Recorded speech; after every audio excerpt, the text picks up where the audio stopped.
We're going to hop into Champion Select, ladies and gentlemen. We'll see what QG decide to do against the rampaging IG. It is going to be the first ban Morgana, aimed at Doinby here. You think maybe that'd be towards TCT, but not going to be the option, as Kid is going to lose the opportunity of going towards that Kalista, and was one of the first players to really bring Kalista in and make her look fantastic last split, but not going to be seeing any of that, so we can stop discussing it completely. IG thinking about their second ban very, very hard, and we'll see what they're going to go with. No surprise that the Morgana is banned. You said it was usually taken away from the support, but Doinby is exceptionally smart on that Morgana mid. Up against matchups that usually don't go in his favor, able to push the wave and disappear. Yeah. And just rotate with his team. He was a very smart player, so you can see these mid-targeted bans coming out right now, and I can understand that completely. Yeah, he certainly can. We'll see whether it is going to be the LeBlanc ban here for QG. Rookie has not seen a LeBlanc for very long. Maybe a Cass ban. Yeah. Well, Azir is going to be taken away. Doinby not going to be playing that one. But Fizz removed from Zatai. Or Rookie. Or Qiao. Qiao probably play that in the jungle too.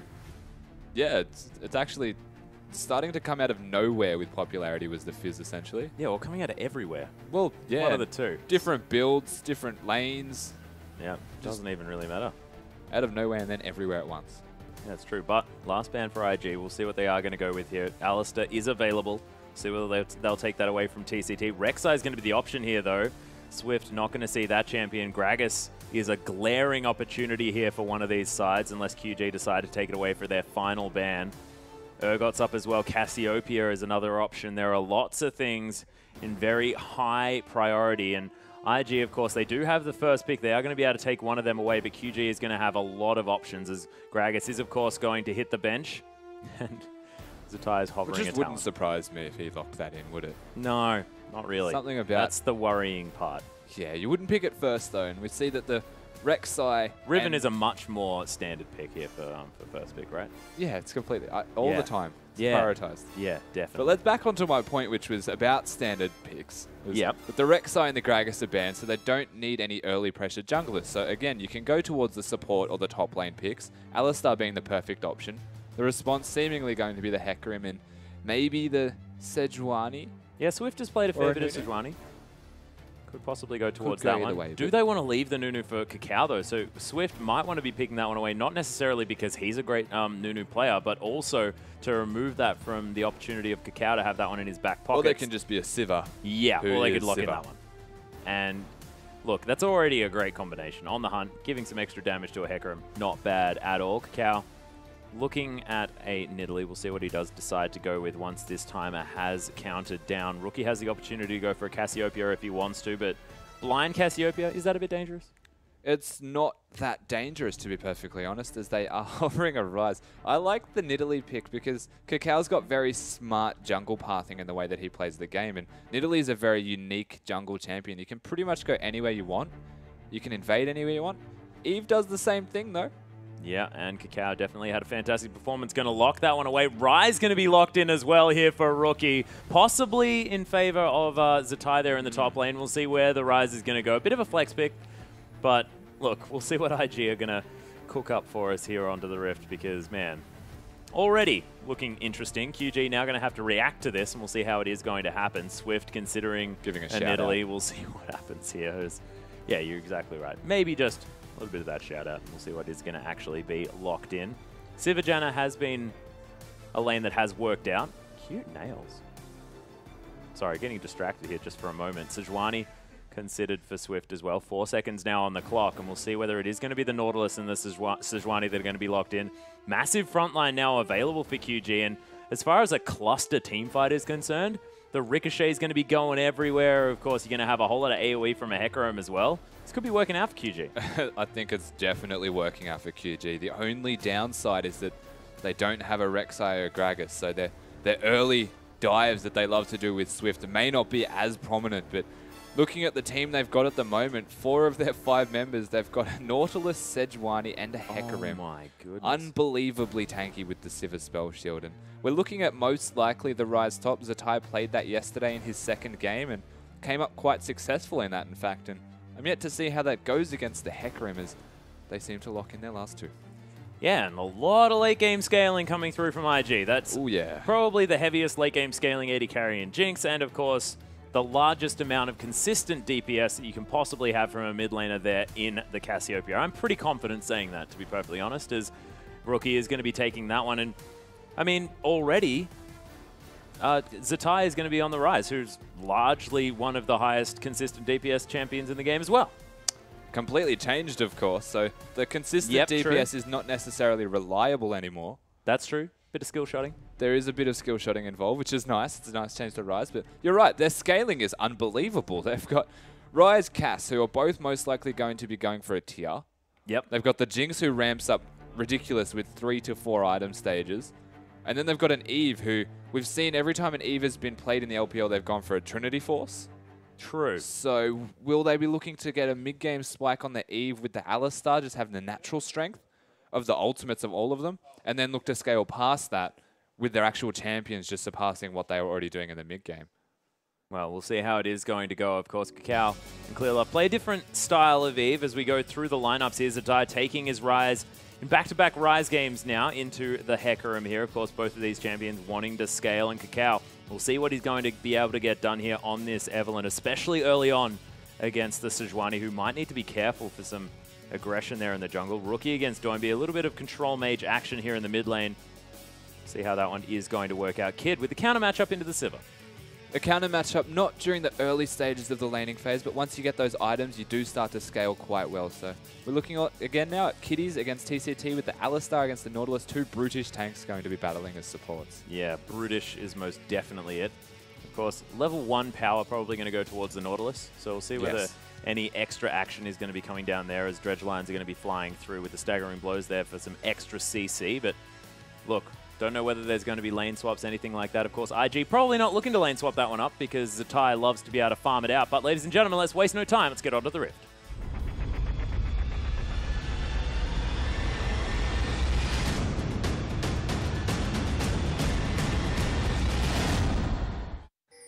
And here we are already into it as QG are stacked up as 5, heading towards this top side of the map. Zatai might need to be careful as he gets some vision down early on. I have some questions. Oh, yeah? They've gone for the Jinx Alistar, which is, as you mentioned, a quite weak level 1 lane.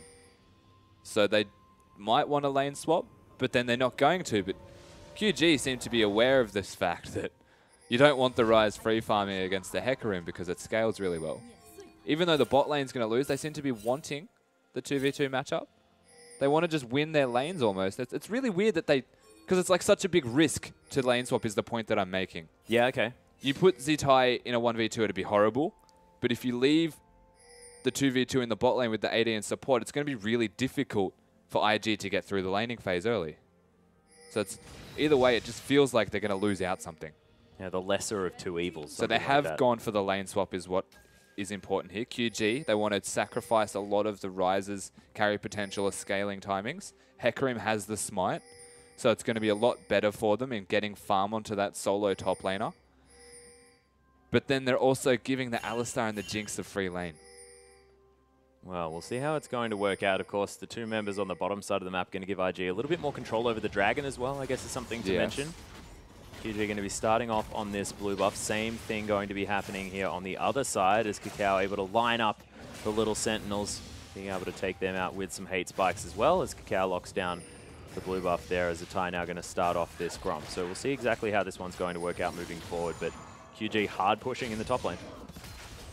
Yeah, doing what the Sivir and Nautilus should do. They freeze, they freeze a wave. You get the second wave to come through and you can choose to either push with the second wave or wait for the cannon where you're able to take the tower in one go.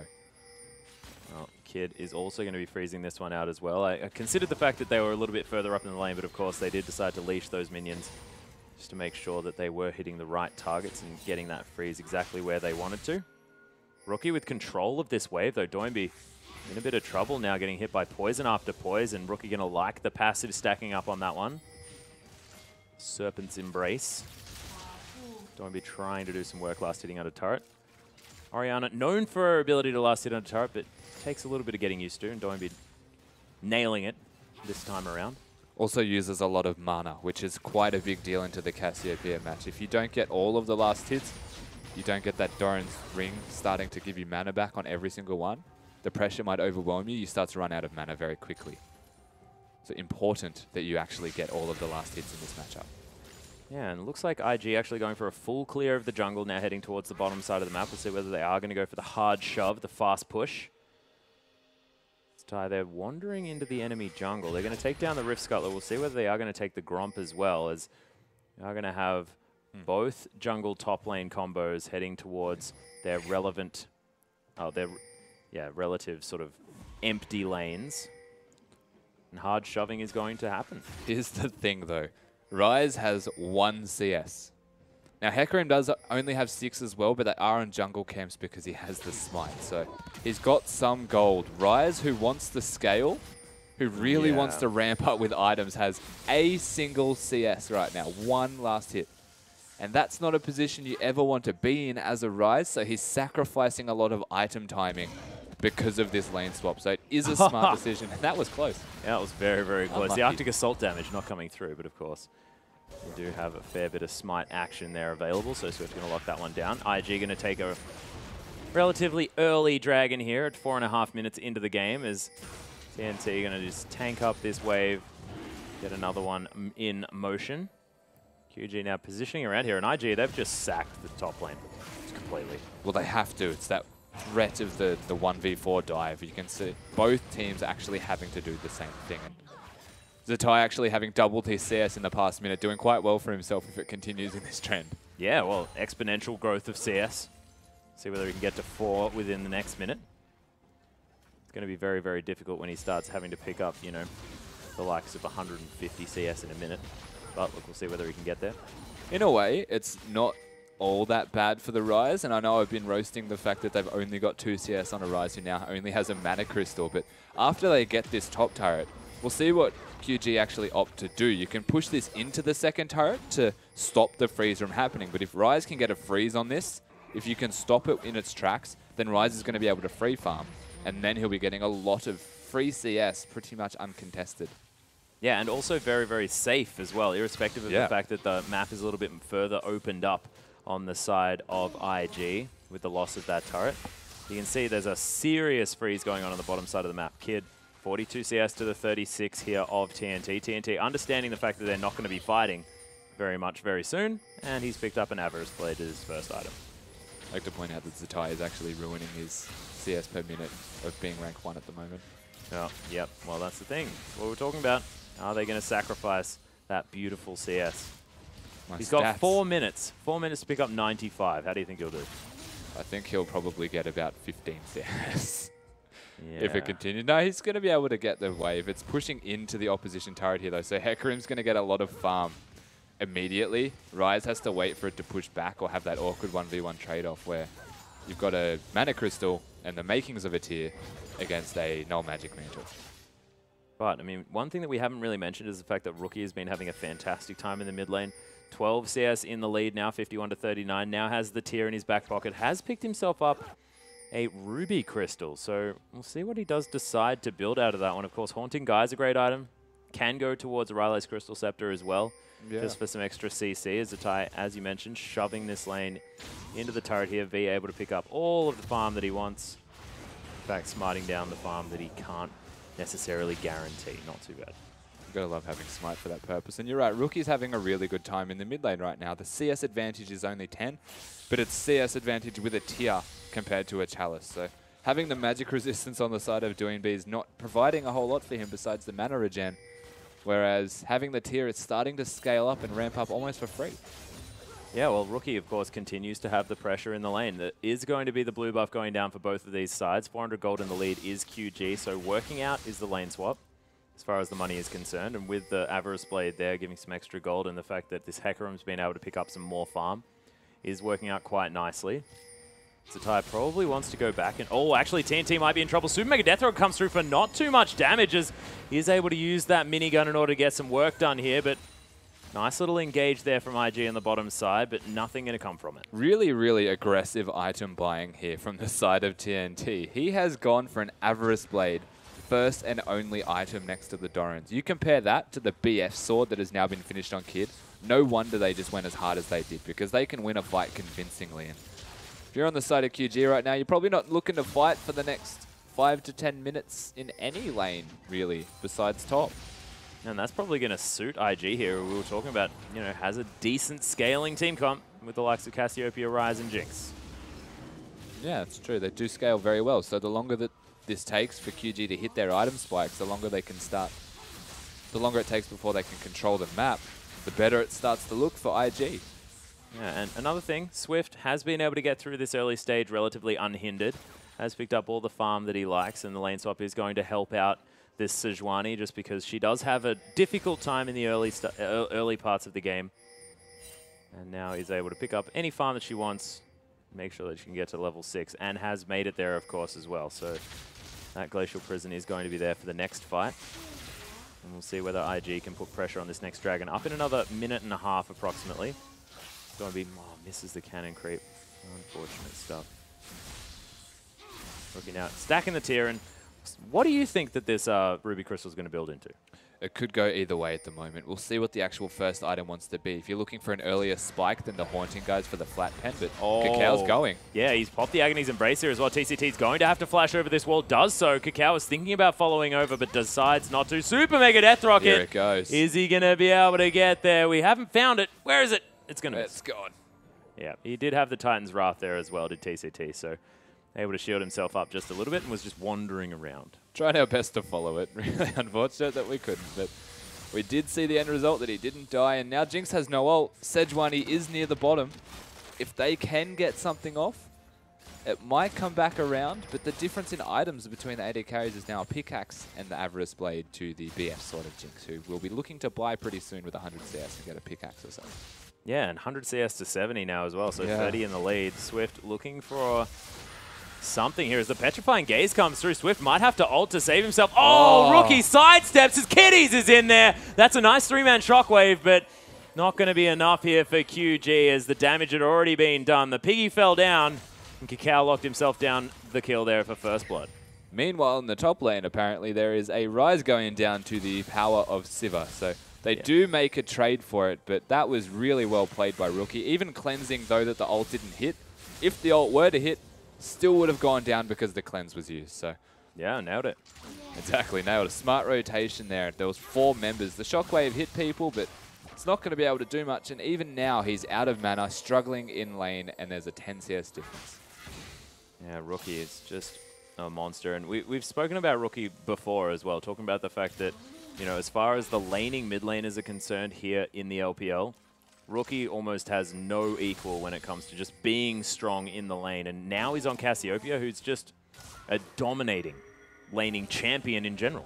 Yeah, has this really, really strong spike with just levels and power from actually having these spells available. Once you hit 2, once you hit 3, and once you hit 6, you're really, really strong. And up against the Orianna, who really needs items to ramp up, has the Athenes now, but the rest of QG are going to be able to stop that push at least. And this is the second dragon already. Yeah, already been started off here by Qiao and Kitties. Kid going to come around to get some extra damage down as well. Qiao going to smite that one away. Nice use of those chompers to make sure that QG couldn't get in there. And it is going to be second dragon, and it's really good timings here as well from IG, making sure that they're getting it as soon as possible. So 12 minutes was the second. Going to mean that they're going to have, you know, 5th dragon potentially at 30 minutes into this game. Yeah, if it continues on the track that it is now, and having such a high scaling comp that they have at the moment, it's starting to look really good for the side of IG. You need something to happen pretty soon on the side of QG if you're looking to get an advantage out of nowhere. You need to utilize the fact that you have all of these tanks and that they're going to take a long time to ramp up and scale. At least you've got the raw CC and spells to make picks anywhere you choose. Just choose somewhere and go there and get a kill. Yeah, do something. Use these high-impact ultimates. Use the fact that you've got, like, the pig plus ball. Pig ball, pretty good. Yeah, pig ball combo's great. And then you've got the Hecarim, you've got the horsey with the pig ball. Yeah, horse ball. Horse you can play horse ball, pig ball, you know, underwater ball with Nautilus. I mean, there's plenty of options. Just play with... I'm not going to finish that sentence. TNT is going to continue farming out in this top lane. Rookie going to continue farming in the mid. And Kid's just moving around where the turrets are. And the outer turret did fall in the bottom lane. Now looking to try and get some free time anywhere that he can. 20 CS is the lead now as well. Get over it. Okay, the joke's done, Rusty. It's the fact you didn't finish it that made it funnier, though. Ah. Kid is doing a lot at the moment. They're all rotating on the side of IG exactly where they need to be, and they're getting these objectives. They've got the bot turret. It's 1-for-1 in turrets at the moment, but they've got a 500 gold advantage, and it's 2-0 in dragons. For this side that's meant to be taking a long time to ramp up, they're doing it pretty quickly. Yep. They're most certainly making stuff happen. I mean, the one thing that's not happening very fast is Zatai doing well. And I mean, he's trying to find farm where he can. He's now relegated towards the bottom side. But if he's looking to build a Rod of Ages, that's going to be happening at about 17 minutes, which is not exactly the fastest that we've seen. As Kid flat out misses a zap. Oh, actually, it was probably just scouting out the bush. Yep. Just looked a bit funny from here. Now TNT, TCT just farming out this top lane. And there's, of course, not too much in the way of turrets in order to be gained, but they're just defending so that Jinx can't get some minigun time. Ooh, teleport forced to be cancelled here from V. So they're looking to try and get something going, but that was a very optimistic teleport. Optimistic is a very nice way to describe that teleport. That was not really a position where anyone was going to take any damage at all or be in a position to even consider taking any. Yeah. So the teleport gets cancelled, and we're going to stay with standard lanes, just reversed positions at the moment. And that's exactly what you want on the side of Invictus Gaming. Yeah, and I mean, TNT now is sitting there with a kill under his belt, but down still over 20 CS. Yeah, Kid and Kitties looking to start something out. Qiao as well under here.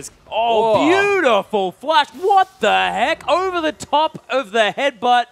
TNT. That was a sweet play, and avoiding that gank, that looked like it was impossible to avoid. Timed to perfection with the headbutt animation. Can't cancel the headbutt, so you swap spots. Yeah. That was so well done, and the reaction time that it takes to be able to do that, Kitty's held onto that headbutt for a very long time.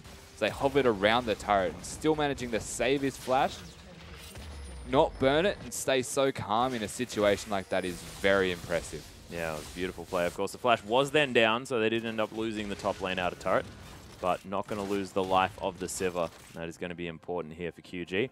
As TNT is able to pick up a few of these. So this is definitely replay worthy. Oh my unbelievable. Goodness. The reactions that it takes to do that. His best Urgot impression as a Sivir. Yeah. Of course, it takes a little bit of, you know, combining of skill there, with the headbutt being fantastically timed as well, if you want to do your Urgot impression, because I guess Urgot does an impression of that, really. Yeah. That was really, really nice to see. TNT actually flashed like when he was sharing particles with the Alistar. Ridiculous. Zatai, though, still in the bottom lane. Trying to catch up in this farm. Wants to be able to get to the point where he has about 1,600 gold. Can go back and pick up the Rod of Ages. Archangel's stuff completed for Rookie, so we're still not able to see what this Ruby Crystal's turning into. Rookie knows that he can just transform this Archangel's relatively fast and wants to get to the point of having that Seraphs as soon as possible for the extra shield. Extra ability to make some plays around this map. Warrior Enchant completed for Qiao does have those Ninja Tabi at the same time, so getting a little bit tankier as well as having the damage spike of this Warrior Enchant that we're not used to seeing. No, we're not, but Eve seems to like the Warrior Enchant, that is for sure. Oh yeah. Provides this little bit of extra damage that you're not often used to seeing from a jungler, especially at the moment. Being an Eve, the damage comes from nowhere because you're invisible and then does this surprising amount. Which is very, very good at dealing with tanks, dealing with multiple members and team fighting, but again, they're trying to ramp up so hard. Ryze has no items to speak of in terms of team fight capabilities, only really wave clear. And they've started to get the Cinderhulks here from both players on QG. They've got Hecarim and Sejuani ramping up. They've got the needlessly large Rod finished, but no boots on the side of Doinb. So he's opting straight into that damage. And then you've got TNT, who has the Infinity Edge finishes. They're fighting over a ward desperately. Yeah, it is the farmyard fight now, Pig versus Cow. Seems like the Cow's going to win this round, at least. Yeah, I don't think he'd win a war, though. No. Pig actually does damage. It's true. It's true. Cow has better friends, though, apparently, at this stage of the game. Doinb is going to be able to secure his blue buff, though, and Swift going to clear out some vision as Kitty's still hanging around. Third dragon is now available for IG, and the first for QG if they manage to get there. Qiao is down here. Teleport available again from B, of course. Was able to cancel that one out, so saves a little bit of the cooldown. 1,000 gold is the lead for IG at this stage round, and Ty's popped his ultimate. He was looking to try and fight V a little bit, but may have removed enough. Oh, teleport actually being used here by V, wanting to try and get in amongst it. There's the ultimate as Kid's just going to try and get everyone out of here. Unbreakable Will has been popped as Qiao, not exactly the tankiest member here, but the Shockwave going to be flashed out of the way of the Dragon. Ended up falling though, and IG locked it down, and they only lost the Qiao. V does pick up Kitties, so they do get a kill out of it, but that is the third Dragon now down at 18 minutes and 30 seconds into this game.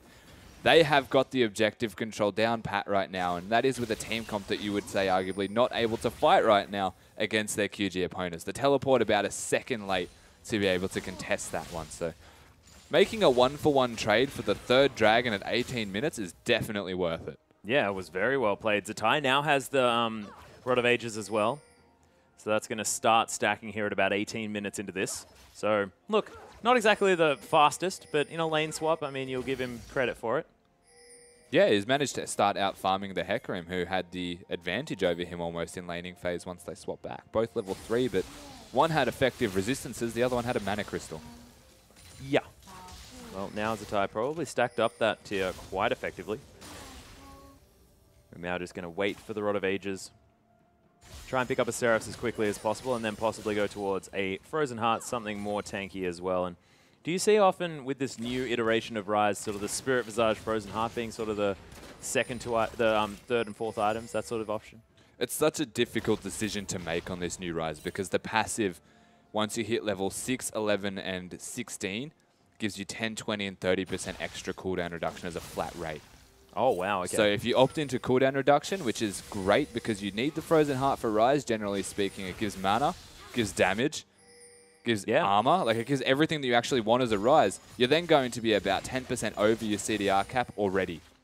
Jeepers. So you need to make a very tough decision of, do I want to go straight for these CDR items, or do I want to go for, say, pseudo AP resistance items like the Zonias, the Rylai's, items like that, that'll still give ability power and make you do damage, but they don't make you go over the CDR cap that Rise would normally be going over. Well, we'll see what he does opt for here, as it looks like the Mercury's Treads might be the next option. Of course, Abyssal Scepter is also there. He can decide to grab if he wants. But I have a feeling that the Mercury's Tread's probably going to be what he's looking for. Of course, doesn't want to be stunned up too often. This kid is just going to headbutt back this Orianna, who's being slightly frustrating. Took a lot of damage though. Both of these mid laners right now at 21 minutes having over 200 CS. The AD carry here, you've got 200 CS on Kid, you've got 185 on Sivir, and they're all farming ridiculously well. Yeah, V actually going aggressive onto Zatai here as well. The passive actually might be turning this one around here as Zatai trying to get everything down. There's another Rude Prison. Oh my goodness, the ultimate comes through. Depth Charge comes down, but Zatai misses the Q, and V locks down the kill. It looked like that Q actually went through the horse, but man, QV managing to pick that one up with some timely help from TCT. The new Rise's Q being a skill shot. The rocket. The sole reason that that went badly. Yeah. Missing 2 of the Qs was the difference between life and death right there for the Hecarim. So unlucky and very well timed by the Nautilus. TCT coming in there. Yeah, Depth Charge hitting at exactly the right moment. Zatai might have been able to pick something up, but also V moving into the brush there, making sure that he could deny vision. Yeah. So that the Q was blind as well. So Zatai probably would have been able to win that 1v1 had it been an actual 1v1, but brilliant timing from TCT to get into that lane and get things working out. It was, in the end, a haunting guys. Rookie making sure that he has the armor penetration for the early stage of the game. Magic pen. What did I say? Armor. Armor, right. Yeah, magic penetration. That's probably what the mask is going to do. Thank you very much, Rusty. You're welcome, mate. Yeah, thanks. Cheers. Cheers, Kev. All right, so Force is going to be moving down now from the top lane, it looks. No, just going to get some vision, and now Rise is going to meet him there as well. So not exactly a whole lot going on. The gold is very, very close. Yeah, it is. Only 400, 500 roughly between them. And only now QG are starting to group up and look for these objectives. They're not just skirmishing in lane anymore. And the question is, have they left it too late to actually group? Or is it just the right timing? Because they've got the death cap now. They've got the Infinity Edge static shift. They've got the locket, which is a big deal. Yeah. That negates a lot of the damage from the cast and the Rise. But there is a haunting, and the Eve even while I'm going. And let's just count Alistar. The locket is a big deal, so maybe this is the go button for the QG side. They've got that locket down, they can start the team fight. But as I say that, they lose a turret. Yeah, mid lane out of turret is going to fall. Swift was in the top side of the map, probably taking down that Scuttle Crab, getting some vision around this Baron area, but does mean that Jinx is able to just minigun that turret down. Easy as you like. Qiao is like a recipe combination and a Kindle Gem away from that Locket of the Iron Slurry. Probably wants to be able to pick that one up as soon as he can. And in fact, probably has the gold in his back pocket as well after that turret did fall down. But, I mean, this guy on your screen right now, Kid, is probably what IG are waiting for. They're waiting for him to pick up the Berserker's Greaves, possibly even that last Whisper, before they really start fighting, because the Jinx is going to be a huge problem for QG. The massive range going to mean that they have to really dive into that backline to get stuff happening. Yeah, and the fact that they're stacking MR indicates that they're looking to kill Kid first. So coming into these team fights within the next 5 to 10 minutes or so will be about if they can kill Kid in time, or if Kid is going to just completely blow a fight out of the water and destroy the QG side. They've got the makings of it. They've got the Nautilus, the Sejuani, Hecarim, Orianna, Sivir, all of them, in fact, very good at getting to the backline in combo.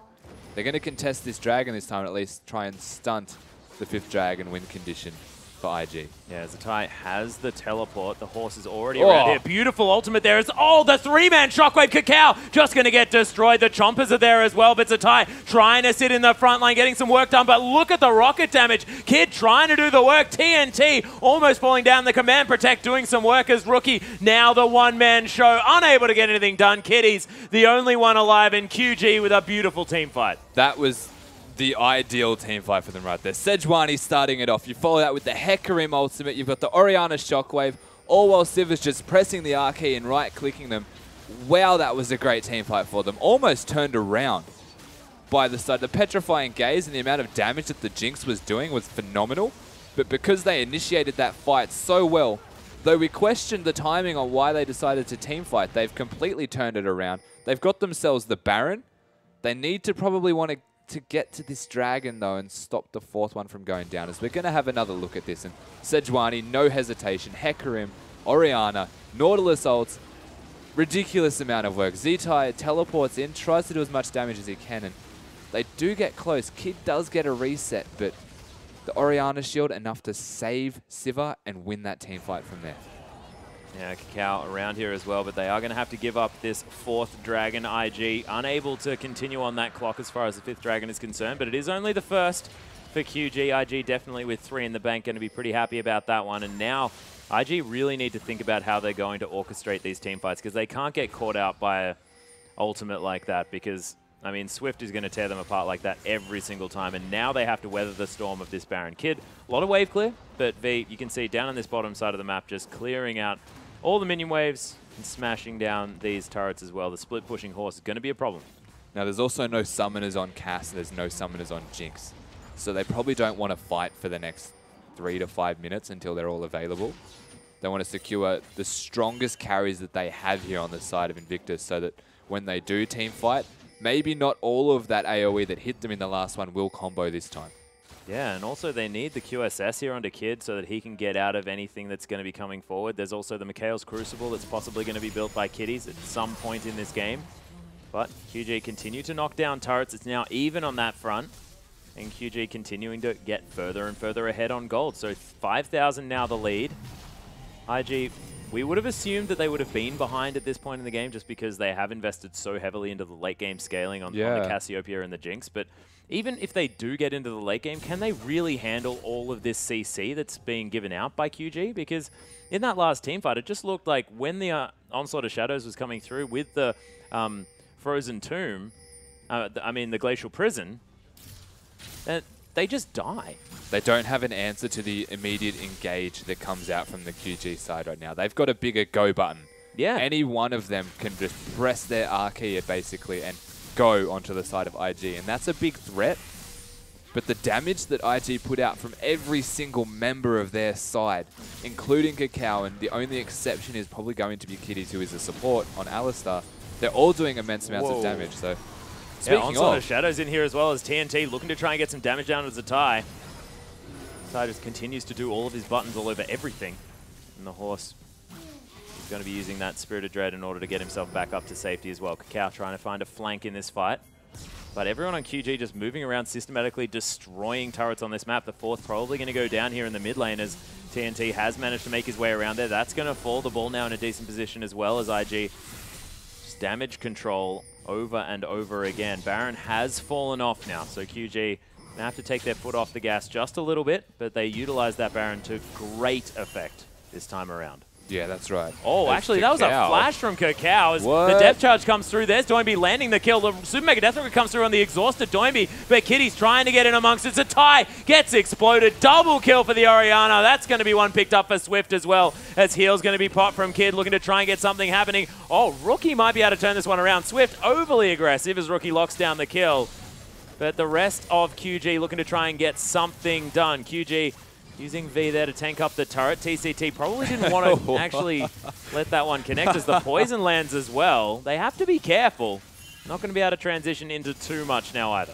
Swift actually suiciding a little bit there, causing his team to not be able to continue to siege the mid. Maybe the better option was to utilize that you've got minions pushing in the top lane and take the inner turret there.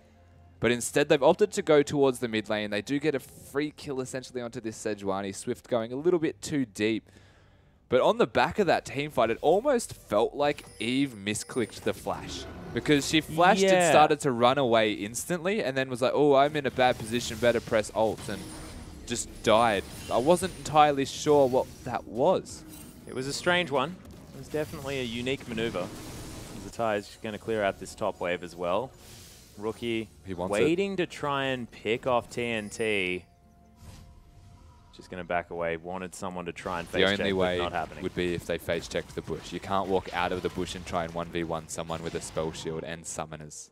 Yeah, and then Rookie deciding that Swift probably a little bit too much to chew. As Cassiopeia might be in a little bit of trouble now as well. Maybe forced to use that flash to get over this wall. Is going to use it. So not sure what Rookie was doing. Making a very cheeky attempt at a play right there. If they did, if Civ face checked that bush, it would have been big for them. Unfortunately, it didn't go that way, and having to use his own summoner, it's going to hurt, especially against Nautilus, Sejuani, Hecarim, Orianna, all of them again. Yeah, QG now setting up for a bit of a siege here as well. Whoa. Oh, wow. Boomerang doing some work. The shields from the Command Protect, and of course the Bloodthirster for TNT. 3-0 and 4 now on this Sivir, so doing great. The inner turret now going to fall down, and looks like QG, they've got the control that they were looking for. That 10,000 gold now the lead for this lineup. Baron going to be up in another minute. Minute also on the Dragon approximately as Zatai now going to clear out this top wave. Oh, TNT, wow. He's got caught out. That's the Sivir dead. Kid's going to get excited there as well. Flame Chompers come through. V now finds himself in an uncomfortable position as Zap not going to land. And IG, they get a pick, but are they going to be able to translate it into any more? Might be their fourth Dragon. And possibly even a red buff here at the same time, and some much-needed map control back here in this game. TNT with all of his summoners and the ult available getting instantly destroyed from what looked like a headbutt pulverize combo with I think it was a flash the pulve. flash pulve from Alistar to initiate that to start with. Going to be a big moment of relief for this side of Invictus Gaming, and they do scale really well. This is something that you need to keep in mind this entire time is they're about to go for it, at the very least fight for this fourth dragon. And if they continue to scale and get the fifth dragon, they're going to look very unstoppable. But look at the damage. They've got so much of it here, but can IG actually get out of this one? The Baron is going to be up in another 15 seconds. QG are just looking to try and rush this one down as quickly as possible. We do have multiple members backing away now. Teleport not available for Zatai, so in 6 seconds, QG may have an opportunity just to go straight for the Baron. Doinby is going to lock down the enemy blue buff, but everyone now trying to make it to the Baron. QG now with positional advantage decide instead just to... Oh, kitties. Unbreakable Will, is it going to be there? There's a Pulverize onto multiple members, but he doesn't actually have it available just yet. Onslaught of Shadows. Kid caught out of position, forced to use the flash and gets locked down. Beautiful play. Depth Charge is going to stop Rookie from being able to escape, and now IG just getting torn apart systematically.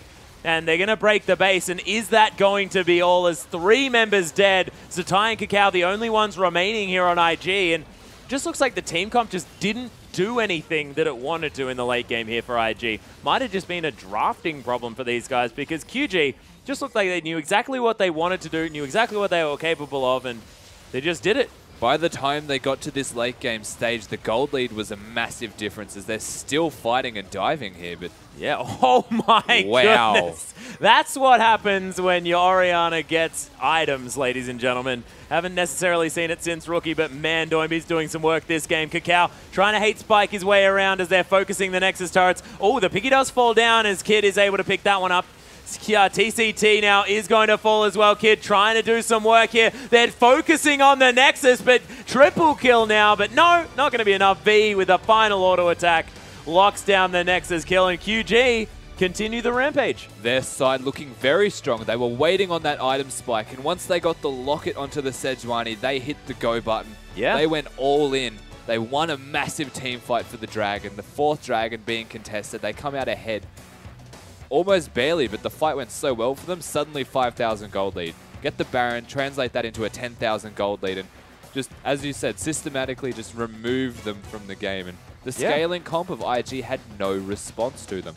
Yeah, and the scaling comp was there, but they didn't have any scaling tankiness. They had scaling damage. They had an Eve. Plenty. They had masses of it. So damage was definitely something that they weren't lacking, but when you've got an Evelynn who has no hard CC, you've got Agony's Embrace so that you can at least make yourself tankier and slow people down, but that's about all that you're doing. And they were relying entirely on kitties in order to get anything done, and it just wasn't enough CC, because when you're dealing with the likes of a Sejuani who can lock up a whole team, plus an Orianna who then has the Shockwave, and it was basically a field day for Doimbe. He was just throwing the ball around, getting everything done. That's right. If you're banking on having one tank in the late game and having the Warrior enchant Eve against what is this massive wombo comp of AoE from QG, it starts to look a little bit underwhelming if you get behind. And once tanks are ahead, they stay ahead. So you can see one big team fight in favor of them, and then the rest of the game was a whitewash. Yeah, it most certainly was. But we'll see whether IG can turn it around or whether QG are going to go for the clean sweep of what looked like one of the strongest teams here in the LPL. Make sure you stick around. We'll have a short break. We'll be back right after that.